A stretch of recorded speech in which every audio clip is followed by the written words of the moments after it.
Yay! YouTube's a welcome to the podcast. Give me 1 second. I forgot to get a beverage. We'll wait 1 second. Well, silly Josh gets a tasty beverage. If I'm quiet, we can see him in his kitchen.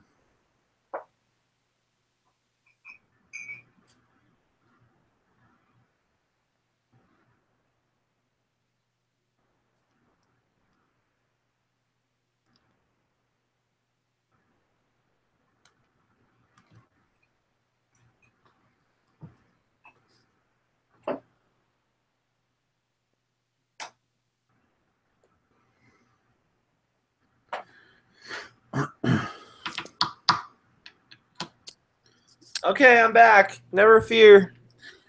And he is back. Everyone was just creeping on you in your kitchen, that's all. On YouTube. Oh, well. All right.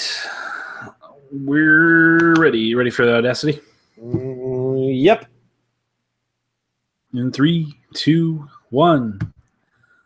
Welcome, ladies and gentlemen, to episode number 128 of the South Dakota Gamer Podcast, the gaming podcast by just regular guys, where one of them lives in South Dakota, hence the name. That'd be me, Chad. And then one of them that doesn't live in South Dakota, his name's Josh. I think this is our best intro ever. What state do you live in, Josh? Oh, I almost said Indiana. That's not true anymore. I live in Illinois, Chad. I live in Chicago, Illinois. Illinois. The city that never sleeps. Wait, name. Maybe that's what everyone calls it. That Chicago. toddling town. That toddling town. As That's Frankie right. sang it. And then missing this week, the guy who used to live in Tennessee. However, now he lives in Texas, Dave Man. He moved this last week, so he is not set up with the internet yet. I do want to try next week when he comes on. We'll see if he listens. I assume he will. But next week when he comes on, when I introduce him, I want to try something. I just want to say, the stars at night, so big and bright, and see if he finishes it. Because he has to, right? Now that he lives there. Texas. He has to do it because that's where he lives. It's like a rule for Texans. I like it. So we'll definitely have Dave back next week, but Josh and I are here for you this week, so don't you worry. You're in good hands. We're gonna take real good care of you, real nice. That's right. That's right. That's as far as we're gonna go with that. All right. So welcome to the podcast. We are gonna jump right into the giveaway that Dave always runs through. Hey, listen, guys. Josh, we're giving away a PS4. No, now you wait 1 second, Chad. Now you Guys, wait. The memory thing is kicking in again. Hang on a second. Did I just hear you say we're giving away a We're giving away a PS4? That's right, Josh. Chad, we're that's giving a very valuable thing to give away. We're just giving it away? Just giving it away. Man, oh man, how generous are we? Well, Chad, we're crazy. I think I speak for everybody listening when I say I need to know how I or a listener could get their hands on this free PS4 that we're just giving away like crazy people. I'm so glad you set me up to explain how you could win this PS4. Today is the last day of July, the day of this recording, meaning this podcast goes live on podcast devices and places that you listen to them on the first day of August, meaning for July, the entry is over, and that was to get a question into us. We have a few questions to go through. However, we have a brand new month ahead of us, August. And we have a brand new way for you to get an entry to win this PlayStation 4. Now, you may ask, what is the new way this month, Chad? Chad, what is the new way this month? I'm on the edge of my seat here. Well, let me tell you, Josh. It's simple. It's so easy. It's dumb. All you have to do, the podcast know, what your favorite video game character is. Or who, I suppose. Who your favorite video game character is. I mean, it could be the question block, and then that would be what. But who is your favorite video game character? Get real meta with this. The lore is that those blocks of their people. Yeah, and Mario's just murdering them all. Yeah, like they've been transformed into blocks, and he just hits them with his hand and kills them. Yep. But anyway, It could you be let the, us know it could for be the the month dog from Duck Hunt. Yeah. It could be that's an option. literally any video game character. That's correct. And what we will do is we will tabulate the totals, and at the end of the month, we'll let you know among our listener base and everyone that entered who the most popular video game character is. All right, so let me see if I can get this straight, Chad. People could just send us there's no wrong answer. No. People could just send in anything as an answer, and they have an entry to potentially win a PlayStation 4. Yeah, that's as all, long as it's that's a it. video game character. Man, I mean, I don't know, Chad. I don't know if anybody else is doing things like this or not, but and let's be honest. If other people are giving away things like this with podcasts and such, they're probably a little bit bigger listener base. Just giving you hints, listeners. Your chances, the odds, are definitely in your favor if you just do some things. It's kind of crazy. That's literally all you have to wrong. do. Holy crap! Like his exaggeration, not exaggerated at all. 100% accurate. So get us your favorite video game character for the month of August, either on Facebook, email, southcoastgamer@gmail.com, or you can send us a text if you happen to have our phone numbers. Facebook's probably the best way. Twitter, you can do that too. Any way you can get a hold of us, you let us know your favorite video game character. Get you an entry to win the PS4. We're giving that away right before Black Friday, so that way we can ship it to you and you can go buy all the games that you want. And if you don't win, you still have an opportunity to get some real good deals come Black Friday, as I'm sure PlayStation will have. So there you go. That is for August. Now let me ask you this, Chad. Sure. Yes. Because I've heard that there's this website called Patreon. Heard of it. Where you can you can donate to people and things and places and ideas. And what if, Chad? What if I have a running subscription to the South Dakota Gamer Patreon account, even just for $1 a month? I'm so glad. I'm so glad you brought that up. I forgot. What if I do that, but I don't do the monthly entry? Would you? Shame on me. Would you grant me some kind of special favor and make an exception for me as a subscriber on Patreon and still give me an entry? How about it? I will. You give a $1 entry for every month that you do so. Oh man, Chad, since you're being, I hate to ask because you're already being so nice to me, but since you're already being so nice to me, would you do that for all of our listeners as well? Since you asked, sure. Man. Yeah, let's do it. Oh, man. So, wait, all right. Carte blanche, everybody. So you're telling me that somebody could just send an email and get an entry, comment on Facebook and get an entry, a lot of other things, ways to send us information to get an entry, and they could just give us $1 a month and get an entry for every month, that just $1, and $1, and they get an entry for every month that they're subscribed, all the way to November. You're speaking truth. Now, Chad, we both know how the calendar works. There's only a few more months. Yeah. There's August, September, October, and then November. There's only 4 months until we give this PS4 away.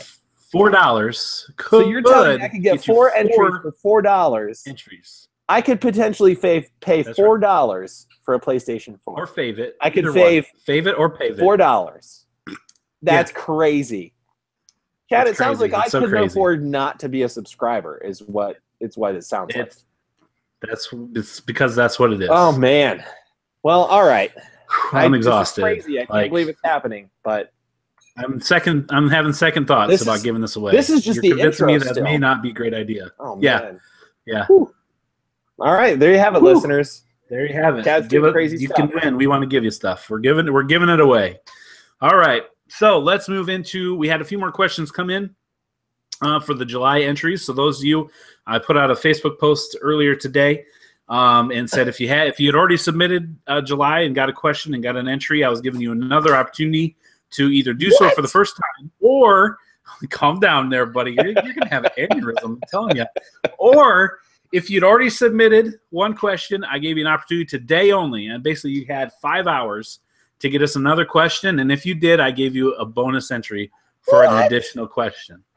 Oh my god! So, good friend of the podcast, OG subscriber on Patreon, Evan, took advantage of the Destiny extra player point. Oh wait, Evan. You said Evan. Never mind. Evan. Sorry. Yeah. Oh, ouch. Nintendo Evan. fanboy extraordinaire. Evan. So we have two questions. We have one from Evan. He actually gave us two questions, but we're going to save one for when Dave's around. I'll still give you points for it. But Evan and then Ryland. So first off, we're going to start with Evan's question. It's a little bit easier of a question. Will ease us into answering some questions here. But Evan wants to know what our current beverage and food of choice is of gaming. And that's a great question. It is. I mean, that's an important question. I like that he took it a different direction, still related to gaming. Yeah. I like this. I'm going to say I enjoy a good Diet Coke from time to time. I also, because of my lovely wife, enjoy a good Cherry Coke Zero from time to time, which I didn't really drink before, but those are pretty good.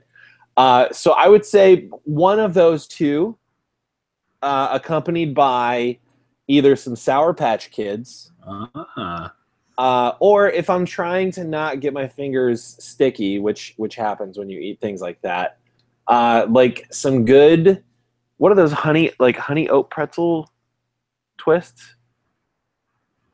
Honey braided pretzel twists.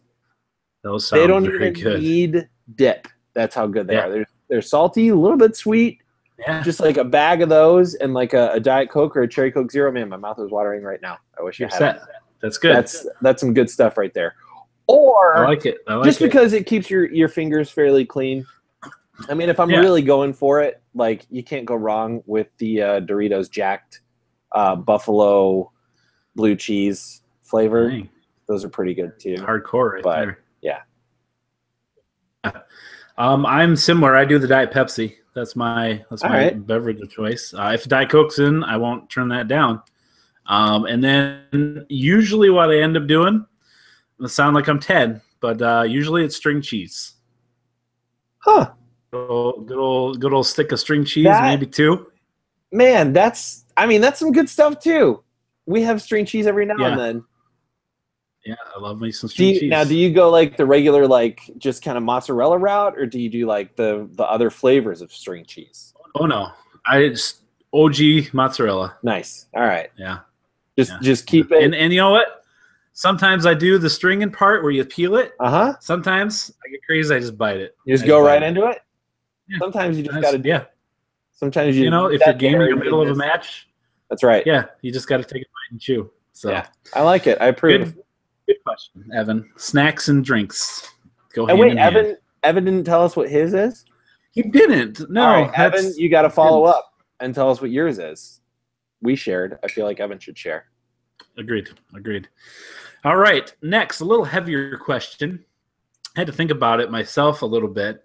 But Ryland asked, have you ever had a moment when you realized you've moved on from a particular genre of game that you previously loved? His example was racing games. He said he played a lot of Forza, a lot of Gran Turismo, and nowadays just doesn't care for it as much. That is a really good question.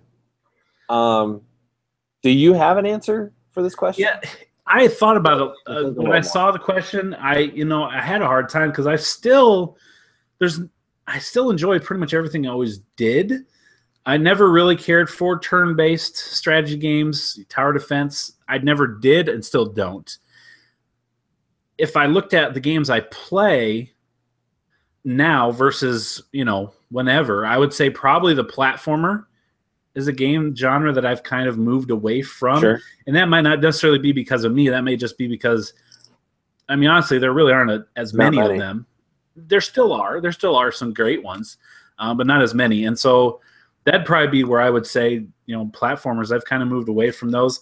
Honestly, the first-person shooters a little bit, but that's, I think, goes hand in hand with what we've talked about on here before, is the group that we had that I played Call of Duty every week just doesn't exist anymore. And so I find myself playing, different games instead. And, I spent a lot of time, we'll talk about here a little bit, playing some Lego games, here the last couple weeks. I guess that's kind of a platformer, actually. So Yeah, a maybe little I'm wrong. I don't know what I don't like anymore, Ryland. I'm sorry. I think for me, like, I used to play. Okay, so like way back in the day, I played a lot of platformers and stuff, but that was basically because that's mostly what was available on like NES and Super NES and stuff like that. Yeah. When I got into PC gaming, so I don't play those as much anymore, but I still enjoy them. So I don't think that's my answer. But I got into PC gaming. It was a lot of like turn-based and real-time strategy type stuff. A lot of like indie type games, which were really, really cool. When I had my PS4, it was like a lot of first-person shooters. I played a lot of Modern Warfare 2 online. Yeah. That kind of stuff. Still some like racing games. I played Burnout a lot. So I feel like for me now, my answer might be the same as Ryland's in that I don't play that many racing games anymore. On my computer, I had this really, really awesome one, and I kind of get nostalgic for it every now and then. But it was called Need for Speed Porsche Unleashed, and it was all Porsches. Cool. And like it was kind of cool because it taught you kind of the history of Porsche, like the Porsche models, like through the years, like up to present day, which back then was like early 2000s, I think. But you could there was like several different game modes. You could like do rally car races, and there was like car deliveries that like you had to deliver the car in a certain amount of time with like no damage and different things. So that was really, really fun, and you could upgrade your car and stuff. And I really liked that game. I liked Need for Speed Underground because of all the customization and like the racing aspect too. But I don't play a lot of racing games anymore, and I feel like I used to play a lot more. Yeah, sure. Mostly, but I don't play that many first-person shooters anymore either. But I feel like that's because I just I tried Doom out. Like I redboxed Doom when it came out, and I really, really liked it. I just never bought it. So I feel like that's just because I haven't taken the plunge and bought them. Yeah. But I feel like I'd enjoy them. So I feel like racing games is kind of where I've fallen off. I don't really enjoy them as much anymore. It's mostly like now it's mostly like third-person RPGs and like third-person action type games and stuff like that. It is interesting to see how gaming tastes have changed, if they have for you. Yeah. As you look back and think about it, which you don't always do. But as you were talking, I was thinking more, and for me, it's for sure it's sports games. I don't know why it didn't come to my head at the beginning. On the Nintendo 64, I used to play a lot more of those too. And the Super Nintendo, I played Madden every year. Mm-hmm. I mean, I would play through dozens of seasons of Madden in the summer. Played Ken Griffey Jr.'s baseball. We went through and renamed like the actual roster for every team in MLB so that you had the right people in.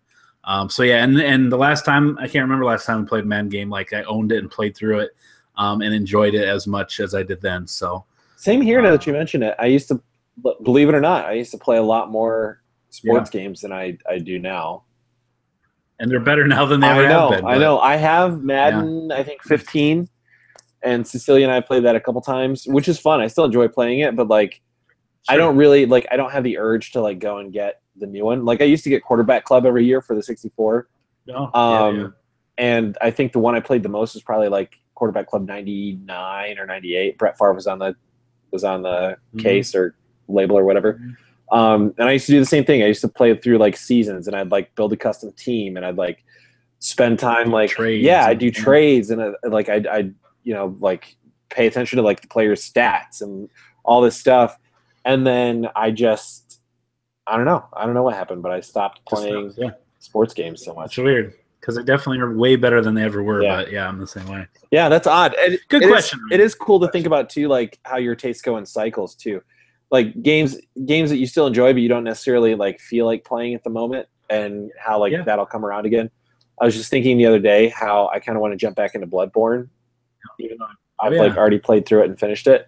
But there's like some other games that I kind of want to like jump into and finish off first, and there's other games I'm sure I'll come back around to. But that's an interesting question. Yeah, good one. Appreciate that. Ryland is the Destiny player extraordinaire, correct? Correct. Yeah, okay. That's who I thought you were talking about first, and then you said that, and it threw me off. So yeah, that's correct. There we go. Well, thank you, Ryland and Evan.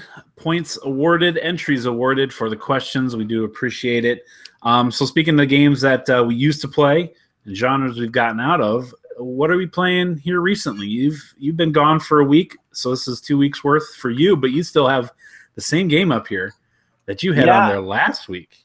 This is all it's been, man. I've been playing. So tell me about. I know this game. I've heard this game. Oh, it's so good. Tell me about it.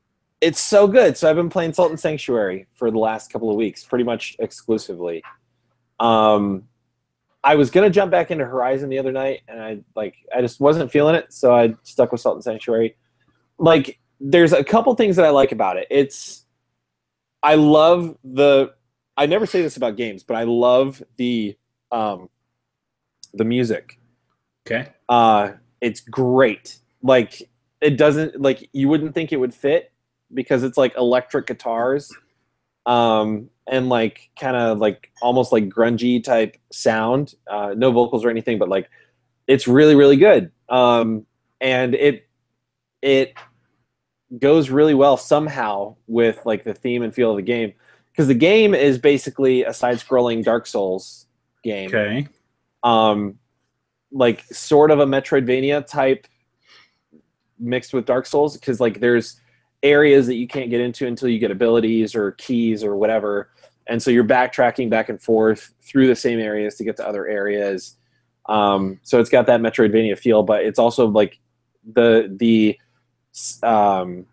progression system, like it's an RPG too, so the progression system and the way you upgrade weapons and collect armor, and even like the difficulty levels, it's very Souls-like. Like it's basically a Souls clone, but side scroller. So it's really, really good. Level design is immaculate for the most part. There's a few, like, I feel like every game has this, but there's a few annoying things that you're like, this just doesn't make sense. Sure. You know, like it's just obtuse for being obtuse's sake, not like a rewarding challenge or whatever. Sure. But I mean, aside from a few little things like that, it's so good. Like there's so much thought put into how the weapons work and how the armor works. I mean, just like Souls games, and like the different abilities and how they work with each other, and the level design, the way it works with those abilities, and how there's like little secret areas that you can access that you don't have to, but like once you get certain abilities, you can get into these little secret areas and get like little treasures and stuff, and you could like play the whole game without getting those and it wouldn't matter necessarily. But like there's like graphic style, there's a lot of that stuff. It seems like it would work on like, it would almost work on like an old school, like a Super Nintendo or a Sega. Okay. The graphic style. So like a 16-bit type look? Sort of, yeah. Like maybe a little cleaner than that, but like sort of like a 16-bit type look. There's definitely like some light effects and like water effects that are much, much better than that. But the character design, level design, enemy design, all that stuff is very like old school type aesthetic. And like it's got this feel to it, like kind of like a Dark Souls game, or they're very like atmospheric, and it's got this feel to it. It's like it's very stylized. Like a lot of it is almost just straight up like grayscale, like black and white, and then there's these pops of color every now and then you'll go into an area that's like super bright and lit up.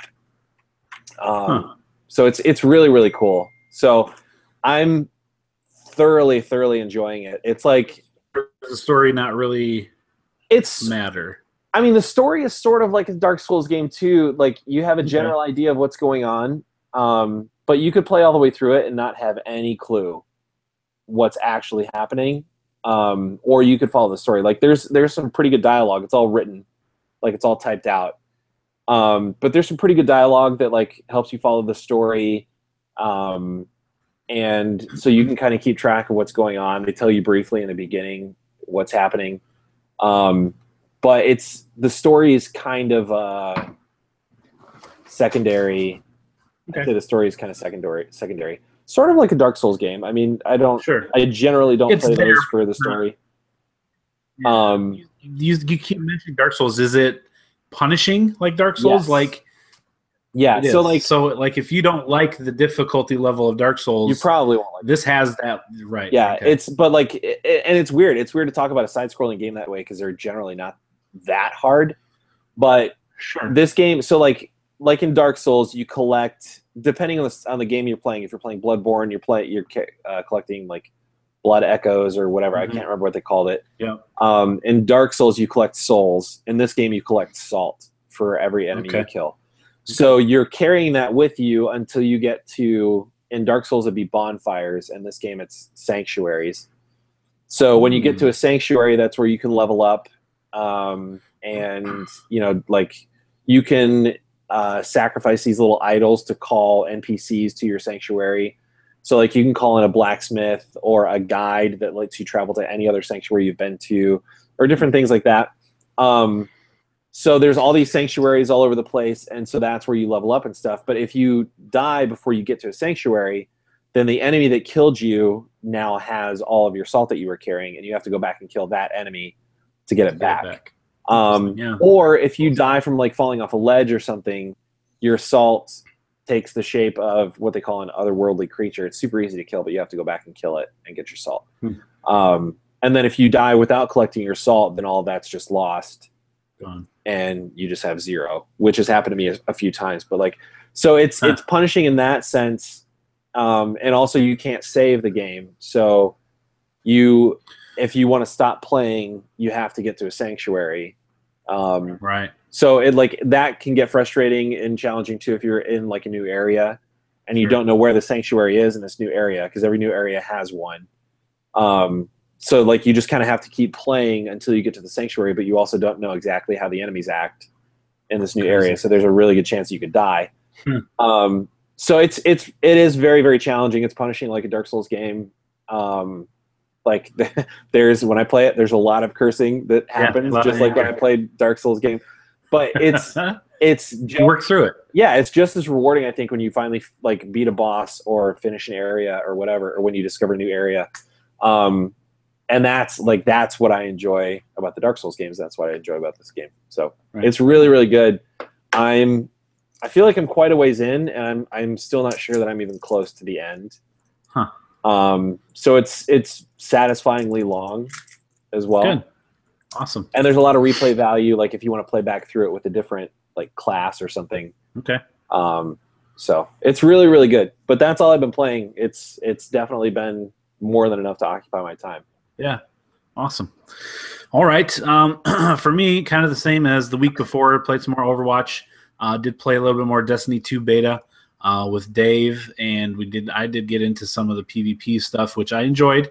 Didn't do great. Did okay at some, but not great at the others. But we played through the Inverted Spire, which is the strike that they have on there, and that was a lot of fun. Dave started as a Titan. Didn't like it. We were going through it's a three player strike, and so it was him and I matched up with some random, and we were playing through it, and he's like, he kept dying or getting hit, and he just didn't like the way the Titan was moving. So he's like, you know what, I'm not feeling it. I'm like, okay, well, that's all right, we'll have to. And then boom, he was gone. I'm like, what? Oh, you're not feeling it? Like you're not feeling the game? Like what? Just where are you? And he was just silent. Nice. So I would try to find him in the party chat, game chat. I couldn't find him. He's just gone. I'm like, okay. So I kept playing through, and I ended up getting to the end and beating it with a couple other guys. And it is difficult. The boss at the end was difficult. And then all of a sudden, I'm like sending him messages, and come to find out, he's like, yeah, just don't like the Titan. So he went and got a hunter and played through the entire story mission again, so he could have that. And then we played through the strike again. He came back. We played through the strike as a hunter, and he liked it better. So we got through it. I'm pretty sure we beat it with him, if I recall. It was getting pretty late at that point, and he was getting a little sleepy, as Dave tends to do sometimes. And so that was about it for that. But it's fun. I think the game's gonna be fun. I haven't talked to him really about it since. I'm hoping he's still feeling it overall as the game, but I'm not sure, honestly. So we'll have to wait to see what he says next week. When he comes back. And then I did notice on the PlayStation 4 last week, the Lawbreakers beta went live. That game comes out in like a week and a half, and they had the open beta was on the PlayStation 4, and so I downloaded that. That's the game from Cliff Bleszinski. the guy that kind of started all the Gears of War things over at Epic. His new multiplayer only game, which has the whole gravity thing. And I downloaded that and played that. It reminded me a lot of Overwatch because it has kind of the hero shooters. Each different character has a different ability, different weapons, different things that they can do. But this one, it was basically like there's a ball in the middle of the map where the no gravity is, and the goal is to get the ball from the middle of the map and put it in your opponent's, basically their home base, to gain a point. And so most of the map is normal gravity, but then in the center there's an area where there's no gravity. So you can jump and you just float, and you can shoot a gun, and it'll actually propel you backwards. So you almost have to turn around and shoot to propel you the way you want to go. Okay. But while all this is happening, there's people all around you shooting at you, going after the ball at the same time. Very chaotic, very fast paced. I enjoyed it. The team I was on, we got smoked, like just bad. Like if there was a run rule, where like a team gets so many runs, they're like, all right, yeah, game's over. We would have hit that, but it doesn't, and they just kept scoring and scoring, and we just couldn't do anything. So I was trying all the different heroes. It's fun. I'm not sure what it's going to cost when it comes out. Would I pay $60 for this? Probably not. If I had a group of people that played it and they were going to play too, maybe. But even then, at $60, because I don't think it is. I want to say it's a $30 game. It's fun. It's got potential. But again, it's strictly multiplayer only. Very similar to Overwatch. A different art style, obviously, completely. Much more bloody. But it was fun. I wouldn't mind trying to give it another shot, but I don't know if I'd buy it straight out. So that's Lawbreakers. And then I finished up this week with I platinumed Lego Star Wars The Force Awakens. Nice. So I picked it up real cheap. I think I mentioned it before. My son had played through it on the Xbox basically without me. And so we had traded that in a while back. And so when I got it real cheap, I was like, I'm going to play it on here, and I'll get a platinum for it. And that game's fun. It made me want to watch the movie numerous times while I was playing. I was like, oh, yeah, this is a great part of the movie. So, yeah, I platinumed that for the 18th platinum. I have this app on my phone. I think I've mentioned it before. Yet another PlayStation Network app. And it tracks the hours and the time that you play. And it says I have 36 hours into the game. So it seems like a lot, but I guess that might be true. So I don't know if it tracks it if you just have it on pause or whatever, which probably happened to me sometimes. But there, I played that game. Those are the games that I played this week. Lots of fun.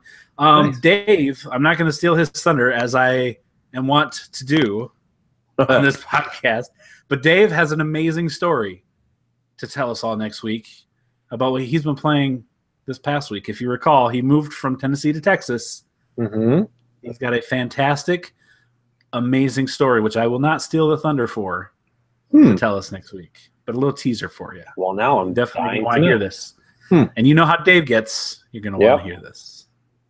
You're going to want to hear it. All right, well, let's move into some interesting things. We got some free games coming. A new month, as we mentioned earlier at the beginning of the podcast. August is today, August 1st, the time you're hearing this podcast audibly. There's some new free games coming out this month. If you're a Xbox Gold member or a PlayStation Plus member, free games.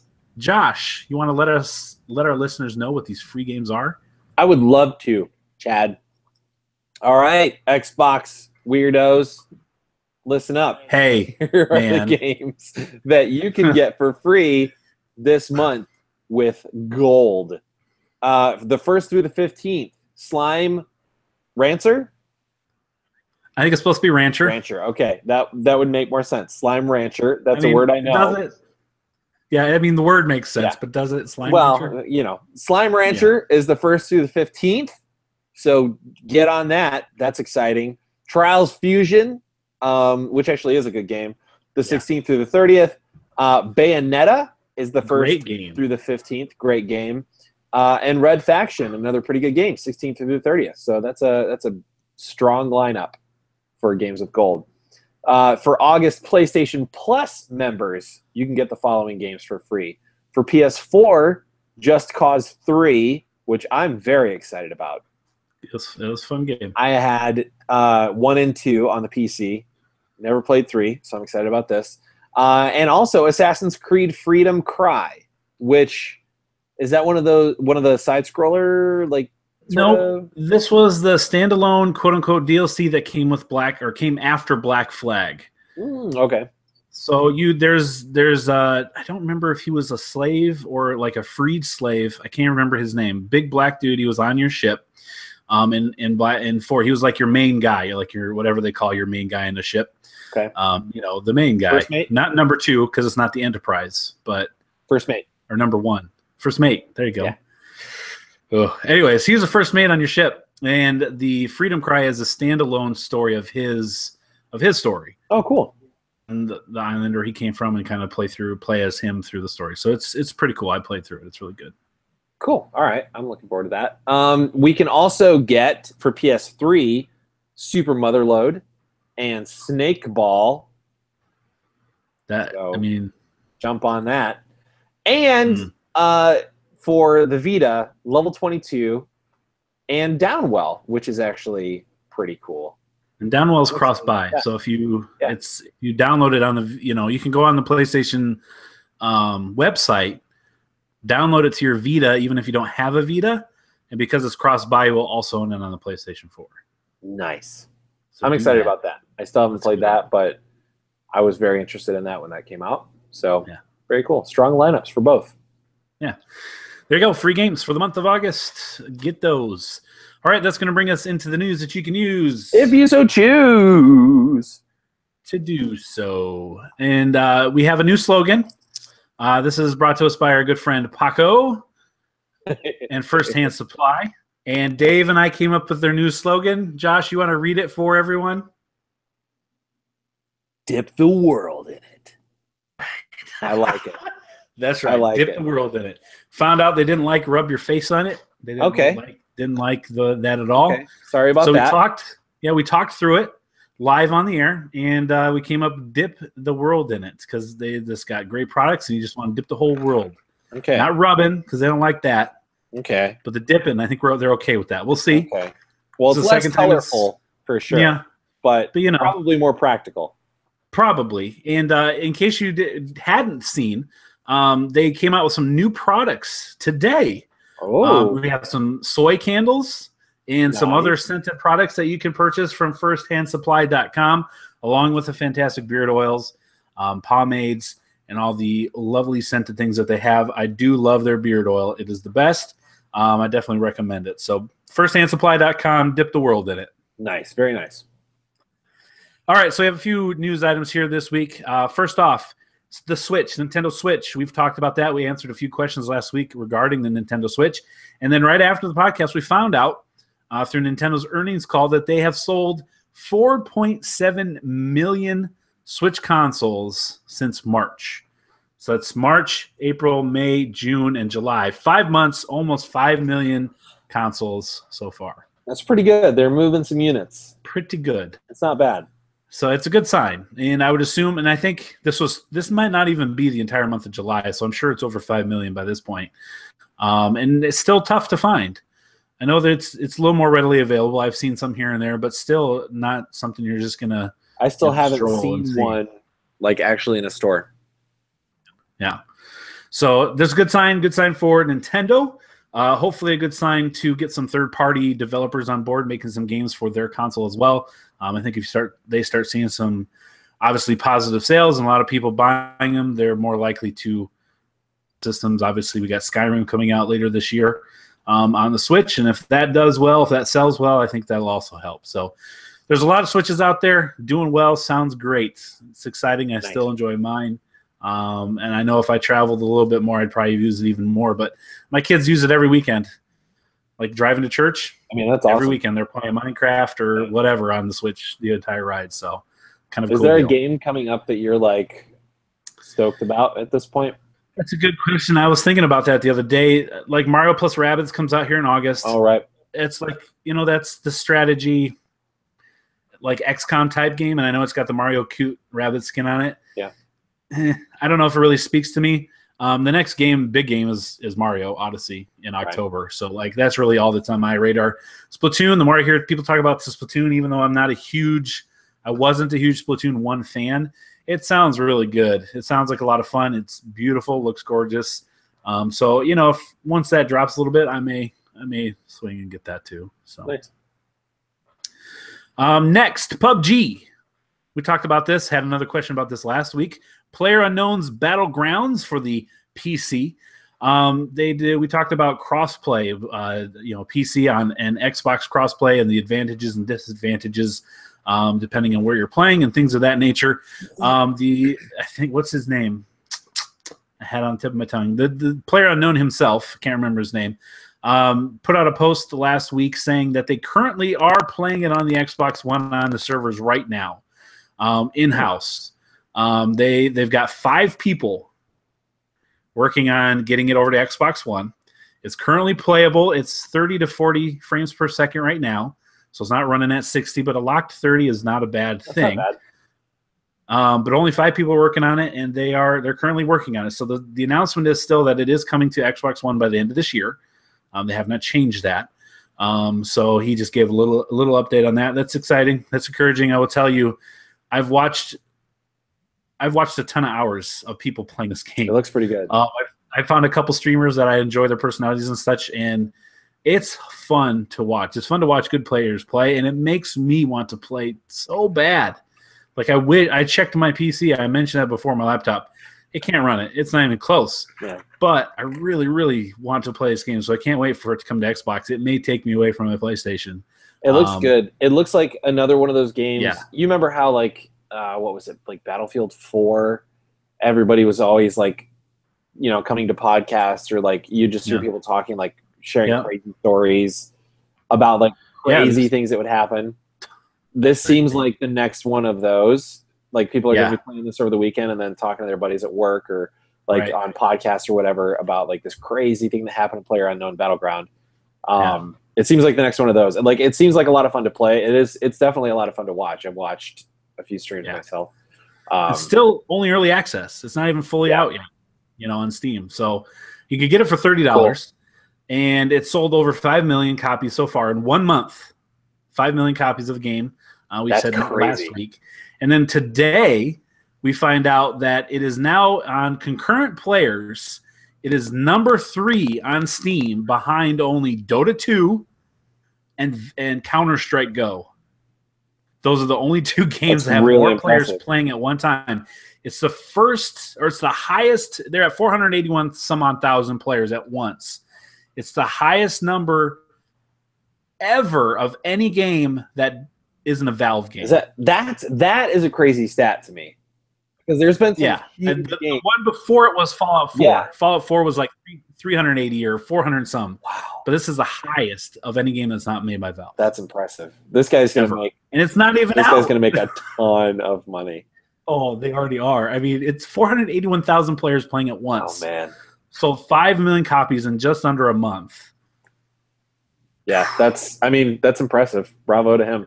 It's awesome. Yeah, I mean, it makes me feel good that it will come to Xbox One. Oh yeah. Hopefully, get a little bit more than 5 players, people working on it. But Steam is just it's just great. If you haven't watched it, go to Twitch, go to YouTube, just look up PUBG, or PlayerUnknown's Battlegrounds, and watch a match. It's now, crazy. For people that are unfamiliar, this is the die one time and you're dead. Yeah, battle royale style. 100 players in a cargo plane dropped on a map. No, as we mentioned to Dave, maybe pants, maybe no pants. Yeah, we don't know. You're dropping out of a plane. You have nothing. You land. You scavenge.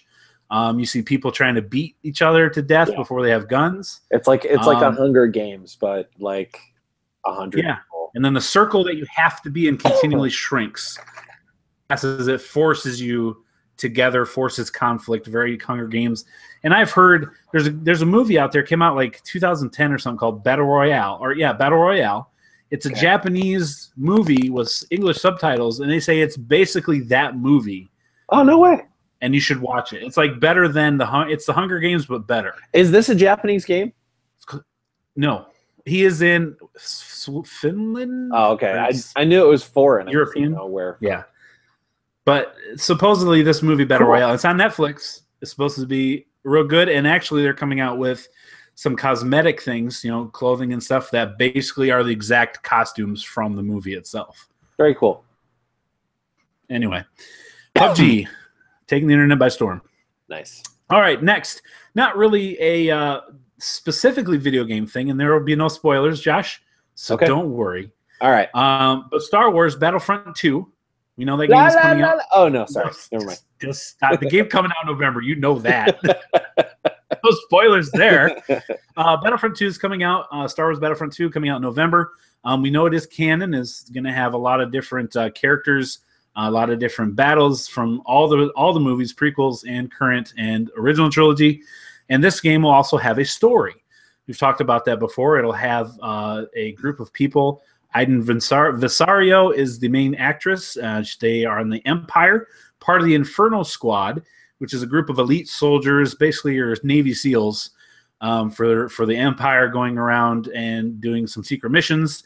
And a book came out this past week called Inferno Squad, and it is the prequel to the video game.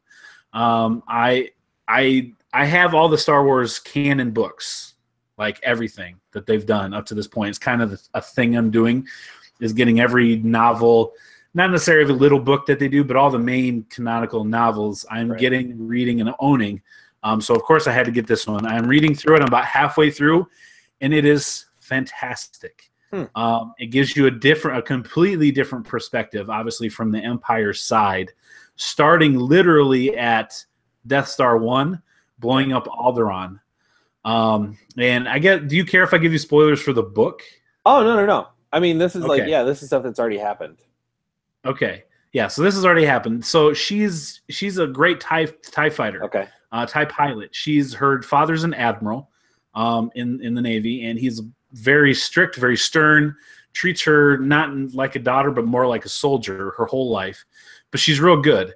And so she's part of the TIE fighter units that go out trying to get these X-Wings as they're flying around Death Star 1. And this is after Alderaan, has been blown up. And her viewpoint on that is there were rebels there. There were rebel sympathizers there. And yes, we know innocents died, but you know what? Children grow up to be rebels, and these are terrorists. And you know what? They shouldn't have harbored them. Sure. And that is kind of their viewpoint and justification of it. Not in a cruel way per se, but just, on their side logically. Right. So anyway, we know Death Star's coming to Yavin 4.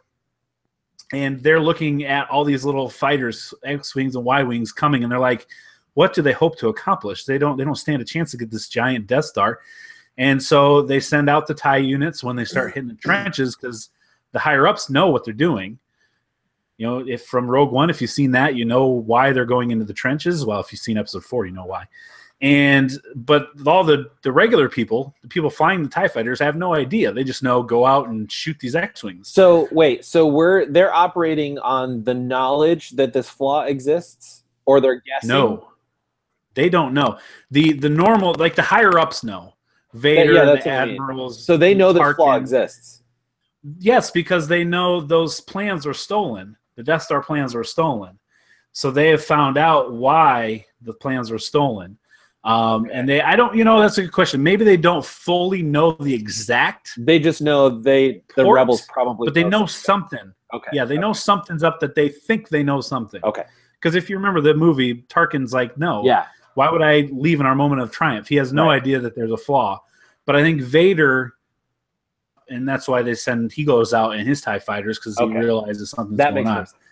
So from her perspective, she has no clue of that even. She just knows she's one of the best TIE fighters they have, pilots. She's out, and she's taking rebels out like she's just like mocking their abilities and just saying they're just terrible. And she's just tearing them up and talking about, Y-Wings crashing into the surface and X-Wings just being blown apart. And then she notices that they start going down in these trenches. And she doesn't understand why. She asks her commander. Commander says, stop the chatter, just do your job. And then they hear that Vader's on the scene. So the commander comes on and says, Vader's out here. We need to support him. And so she's like, okay, that's strange. And so she doesn't necessarily see Vader, but, the battle's going on. She's chasing this Y-Wing that just came off the planet, and he's flying away from the Death Star. That she thinks that they're fleeing, they're retreating. She's like, oh, you're not getting away from me, you're retreating. So she chases them away towards Yavin. And as she's going after him, an explosion happens. Okay. And her assumption is that Yavin has been destroyed. But then she realizes things from behind her are just starting to pelt her TIE fighter. And obviously we know TIE fighters don't have shields. And it starts hitting her. And she realizes, it takes her a few seconds to realize the Death Star and the million people that are on there that I knew has just been destroyed. And it's gone. And she crashes, and and it talks about how her plane, her TIE fighter is damaged, and she ends up crashing on Yavin 4. They don't go through this in the book, but eventually she's safe. But she talks about how she crashed on the Yavin 4. She survived the crash 1. 2, she stole a ship from the rebel base, killed a couple rebels, and fled and got back home. So it gives that perspective. To the Death Star destruction, which is not something we've ever seen. Yeah. We were talking about it before when we were talking about like our hopes for the story for this game, Battlefront 2, but like to see all of that, like even the destruction of Alderaan from the Empire's side and their reasoning that like, well, they're terrorists, like, and this is war. Right. So, collateral damage is a thing. Like, absolutely. Thinking about it from that perspective, I mean, like, that's so relatable. Like, we can totally understand that because our nation and every nation on Earth has made that decision. Yeah. So, like, it's so interesting to see it from that perspective and to think, well, they're just doing what. I mean, that makes sense. That makes total sense. Yeah, from their perspective. It was when I read that part of it, I'm just like, I mean, we knew that's what they thought. Yeah. But we always see them as the stormtroopers and the evil admirals and Darth Vader. They're just bad all around. But you don't realize, and some other books have done this too, the regular soldiers. Yeah. Just the normal everyday people that don't know the Force, don't even really care. Yeah. They just know the Empire brought jobs to their planet. They brought stability, outlawed all the crime. They don't see the cruelty of it. And for the first time reading that account, I'm like, oh man, this is like a new thing that I've never seen. And I love it. And this is great. Yeah, it's super cool. And how we've talked about, I hope she doesn't like come good at the end. The more, and again, I'm not done with the book. And obviously this is just a prequel, so it ends before the game. The more they do things, she's not coming back. Like I'm almost convinced Empire all the way to the end, including the game. So I like all these novels anyway. It gives me, a different perspective on the movies and such, but this is really making me excited for the game and the story that's going to be in it. So that sounds really good. There's a tie into video games. If you're into Star Wars, go read that. This is a book that anybody could read without reading the other canon novels. Oh yeah. Don't need to know anything about anything other than maybe the movies. Sure. But that would just richen it. But you could even read it, I think, and get a good story out of it without. So cool. But yeah, great book. Highly recommend it. Very cool. All right, 2 more things real quick. Revolver Ocelot is a character from Metal Gear Solid. And now you can play him in Metal Gear Solid 5. Nice. You can play as Revolver Ocelot in the forward operating base, basically the multiplayer missions, in a game that Kojima is no longer attached to. You can play as Revolver Ocelot, so that's cool. It's like the first day update they've done on this game in. That's another game that I was thoroughly enjoying and just fell off of, and I need to jump back into at some point. Yeah. Oh man, so good. And then finally, Walmart. Wah, wah. Walmart is jerks. So if you listened to last week's episode, you heard Dave and I gleefully talk about how we pre-ordered the SNES Classic, how Josh said nope in the text thread, but we still did it, and we started hearing how people were getting canceled, but ours hadn't yet, and we're like, I'm pretty sure I literally said, well, since I haven't canceled it yet, I'm sure we're probably fine. Not but 2 or 3 days later, lo and behold, an email shows up in my inbox saying, "Dear Chad, we are real sorry about this, but the pre-orders went up accidentally. It went up early, wasn't supposed to happen, and because of that, we are going to have to cancel all SNES pre-orders. We sure hope you'll give us another chance when it does come out for reals." So where does that leave you in regards to, all right, like, will you try again? Heck with yes. Without a question. I mean, I really want this thing. I don't know why. Like I said last week, my SNES is right there with most, not all, but some of those games literally I can play right now. But the convenience of plugging in HDMI and all that stuff it's a cool little thing. Yeah, it's a toy, and I'm excited to have it. And yeah, I'll definitely try to get it again. I was really upset. I mean, I wasn't surprised, but I gotta say, I agree with Dave. I think he said this in our text thread too, or maybe it was on Facebook. But it's not like they physically sold any. They didn't. No. They weren't having to recall physical units. The pre-order just went up early. I mean, I'm sure there's some legal whatever here or there, but like where Walmart felt like they had to recall these pre-orders. But like, I mean, especially it seems like Walmart should have said, you know what, pre-orders went up early. That's our mistake. However, we're going to come up with some kind of voucher system that shows you did pre-order it. When they go back up, we're going to make sure yours is locked in. You're all good. That would be cool. Like that would have been the good guy thing consumer thing. But that's a real sucky thing. Yeah, it was like a half hour is how long it lasted, and literally, I'm pretty sure every single one has been canceled because, I mean, I'm sure Target and Best Buy and wherever else is like, what? Hey, Nintendo, what? We're supposed to wait till this day. Why is Walmart doing this? So, yeah, I mean, I will still try if I get the opportunity. I'm really worried. I can't even speak. I'm very pessimistic on my chances of getting one. Especially after this. I feel like that was my best chance, and because it went so well, and I was like, oh no, but just it wasn't real. It was just, it wasn't real. And I did hear one podcast, I forget which one, speculate that what if Walmart did this intentionally to show Nintendo, like, look at the demand for this in a half hour. This is how many. I mean, it seems a little stretch to have people putting their cards out and everything, but and like the PR nightmare that it costs. Demand here, and this is all you're giving us. This is the allotment. We're never going to be able to fill it, because there's so many people. But I don't know. That seems like a stretch. But it's a true story though. Yeah, that's so sucky. Like I legitimately did feel bad for you guys when I saw that. That sucks. My response was just, even on Twitter, was just the Darth Vader. No, I can't say with all the other crap surrounding all this stuff. I can't say I'm necessarily surprised, but I do feel legitimate. Bad.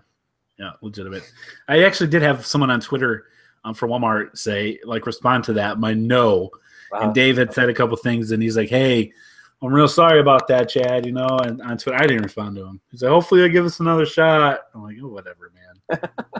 Go respond to your other thousands of people you have to." All right, so there we go. That's all the news that you could use this week. If you choose to use it, do it.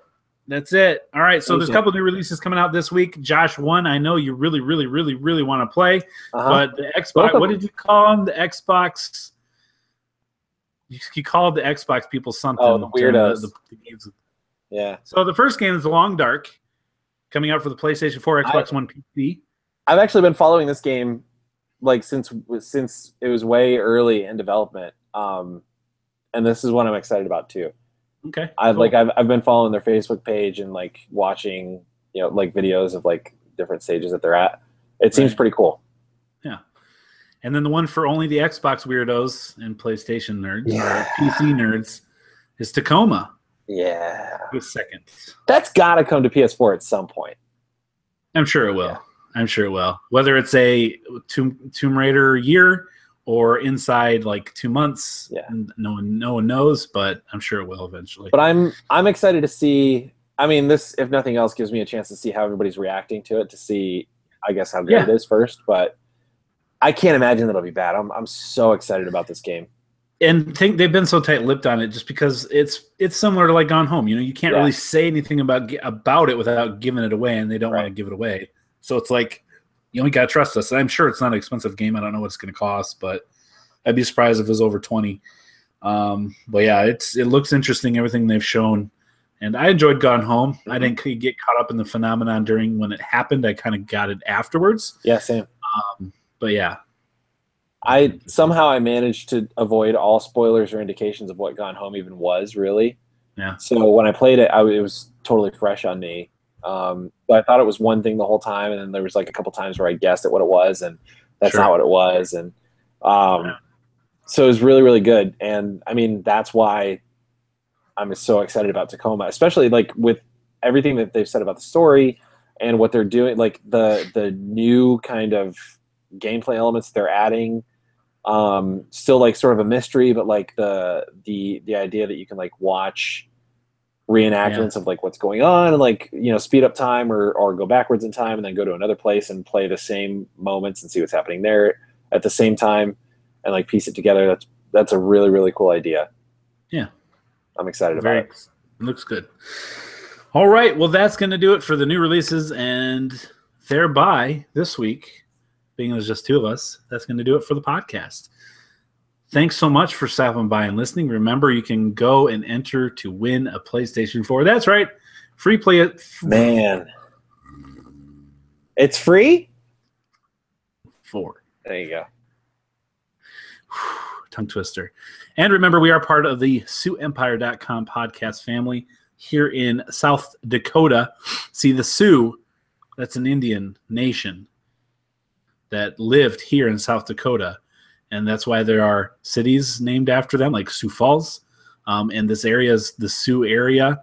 So the Sioux Empire. And then there's Sioux chefs. Yeah, same exact thing. Exactly. And when you sue somebody, right, because you want to get their money, you sue in court. Yeah, exactly. That's from. Yep. So you can thank the Sioux Indians out here in South Dakota, in Iowa, in Minnesota, in North Dakota, this whole area. But for us, if you want to listen to some other podcasts that have to do with this area, that we are part of the same family, the SiouxEmpire.com. Head over there if you want to check those out. Give them a follow or listen. They would appreciate it, and I would appreciate it as well. But most of all, to our podcast, the South Dakota Gamer Podcast. You guys are the best. For you. And again, I need to work on an outro because I just feel like I keep talking. There's no pizza for you this week, so you're going to have to do without it. I need to say thank you for hosting. I and all the listeners appreciate it. Well done this week. Yes, sir. That's going to do it. We'll see ya. Bye. There we go. We did it. Thanks, YouTube. We did it. Bye. I forgot YouTube was still with us. It's a good thing I didn't say anything embarrassing. We did it, you sons of...